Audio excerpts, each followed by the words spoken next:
2021 Honda Trail 125 ABS, First Ride Review.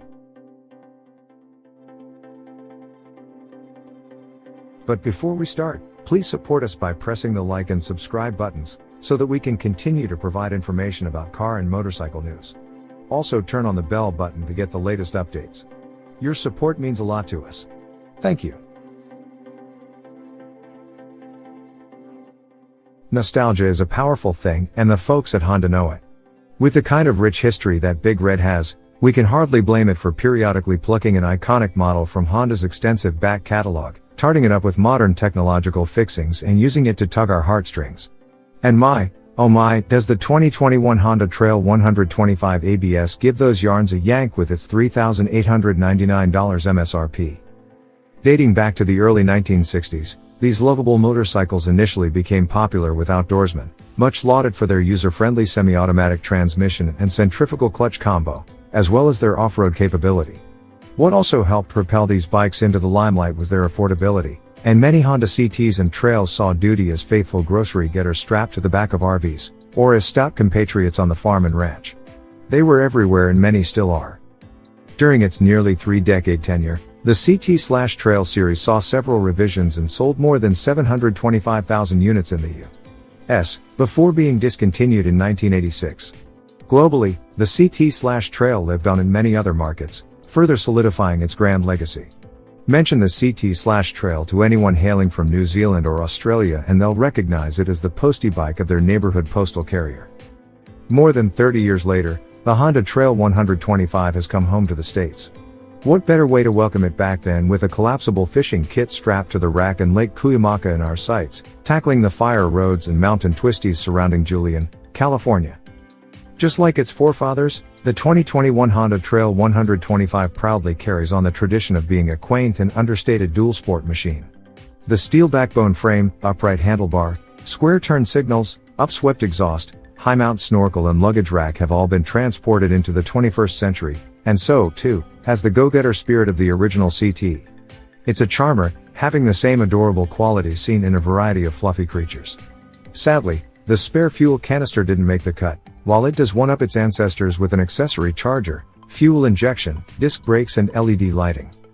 Part of the rambunctious Minimoto lineup, which also includes the popular Honda Grom and Monkey, the 2021 Honda Trail 125 is an offshoot of the Honda Super Cub C125, sharing its frame and engine.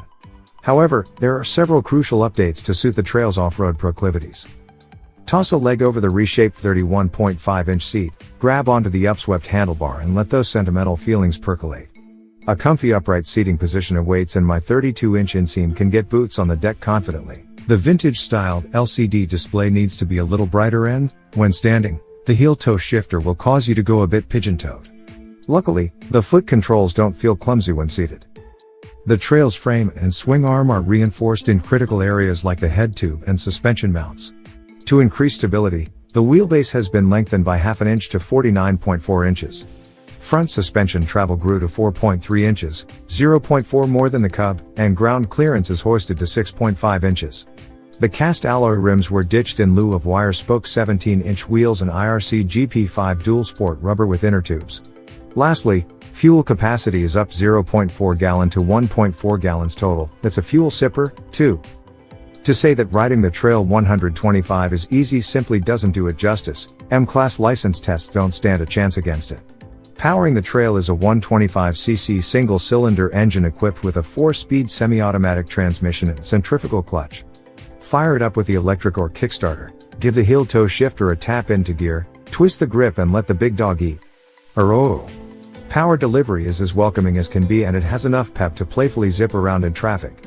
I managed to achieve a blazing 55 miles per hour, as indicated on the basic LCD instrument panel. Land speed record setter it is not, but it is a silly amount of fun and with modern fuel injection, it wasn't wheezing at 4,000 plus feet while exploring the Cuyamaca Mountains. The rear sprocket gets an additional 3 teeth for a little extra oomph in the dirt and the fuel tuning is optimized for low and mid-range power. Also, the upswept pipes and high-mount intake will allow a modest water crossing. Where the twist and go philosophy pays off is on the Trail. With no clutch to feather, stalling in tricky sections is impossible and all one needs to do is manage the throttle, which reinforces the ease-of-use ethos that Honda injects into many of its models. However, there is a downside. Downshifting without rev matching results in a jarring CA chunk, since you cannot slip the clutch manually. A properly timed blip of the throttle circumvents the issue. Also, the auto clutch can struggle when starting out on steep inclines, something that the dual-range transmission of the original Trail probably wouldn't have been fazed by. The Trail's beefed-up chassis and non-adjustable suspension perform admirably on the street. Adequately sprung and damp suspenders keep everything balanced well. It's light, agile and incredibly easy to maneuver, with a wet weight of 258 pounds. That gives the bike a load capacity of 264 pounds against its 522-pound GVWR. Neither a passenger seat nor foot pegs are available, so don't plan on carrying a co-pilot unless it's furry and fits in a milk crate on the giant luggage rack. Off-road, it's a similar tale, as long as you respect the Trail's limits. Attempt the same amount of hang time you would on a dual sport and you'll quickly bottom the suspension out, although it doesn't become squirrely. The Trail 125 suspension and 17-inch wire spoke wheels gobble up obstacles respectably well, and it won't deflect erratically in rocky terrain. Compared to a traditional adverb or dual sport motorcycle, the Trail has an advantage due to its simplicity and low center of gravity, making quick recoveries a snap. This is as unpretentious as it gets, so sit down, relax and amble along to your campsite or watering hole. A single caliper and 220mm disc, featuring non-switchable ABS, handle front-wheel braking duties. There is plenty of stopping power with a soft initial bite. In the rear, a single caliper and a 190mm disc without ABS offer decent feel and unmitigated fun while in the dirt.